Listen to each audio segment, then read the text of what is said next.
नमस्कार दोस्तों, स्वागत है आप सभी का एक बार फिर से नए वीडियो में।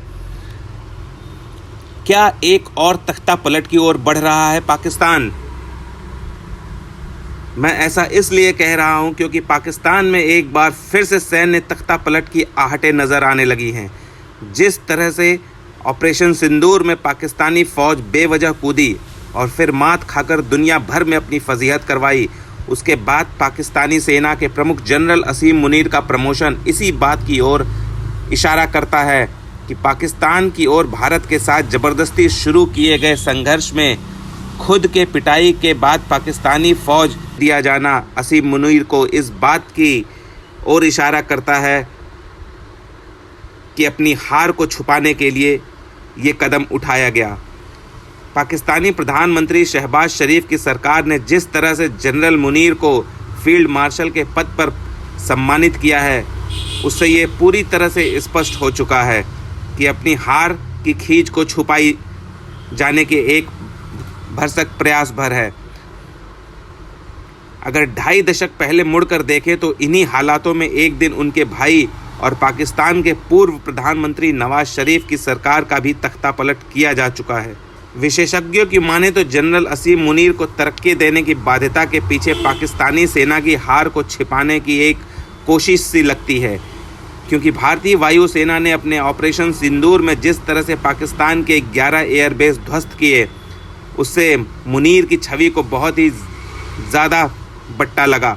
उसकी नेतृत्व क्षमता, रण कौशल, ये सभी सवाल घेरे में आ गए।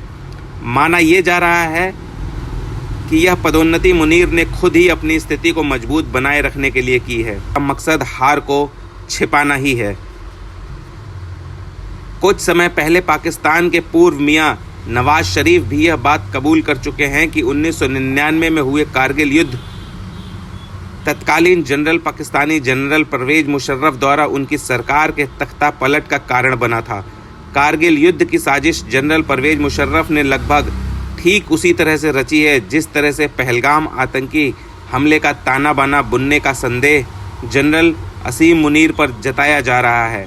मुनीर और पाकिस्तानी सरकार लगातार इन आरोपों से कन्नी काट रही है। मुशर्रफ ने भी यही किया था, लेकिन 2006 में अपनी किताब in the line of fire में उसने खुद कबूल किया कि कारगिल युद्ध के पीछे पाकिस्तानी फ़ौज का हाथ था, जबकि पहले पाकिस्तान भारतीय चौकियों पर चोरी छिपे कब्जे की अपनी करतूतों से पल्ला झाड़ लेता था। जब भारतीय सेना ने इस युद्ध में पाकिस्तान को बुरी तरह से धूल चटा दिया और जनरल परवेज मुशर्रफ पाकिस्तानी जनता और फौज के बीच कमजोर पड़ने लगे, तो उन्होंने कुछ ही महीने बाद 1999 के अक्टूबर में नवाज शरीफ का तख्ता पलट कर दिया और पाकिस्तान में मार्शल लॉ लागू कर दिया। असीम मुनीर की करतूतें बता रही हैं कि वो अपने गुरु के ही नक्शे कदम पर चलने की कोशिश कर रहा है और इस बार नवाज के भाई शहबाज उनके लिए बलि का बकरा बन सकते हैं। ये सवाल इसलिए उठ रहा है क्योंकि देश में पहले भी 3 बार सेना ने तख्ता पलट किया है।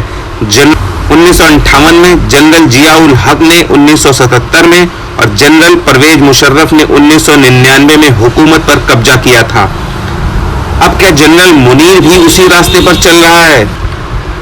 साथियों, अगर जानकारी पसंद आई हो तो वीडियो को लाइक और सब्सक्राइब जरूर करें।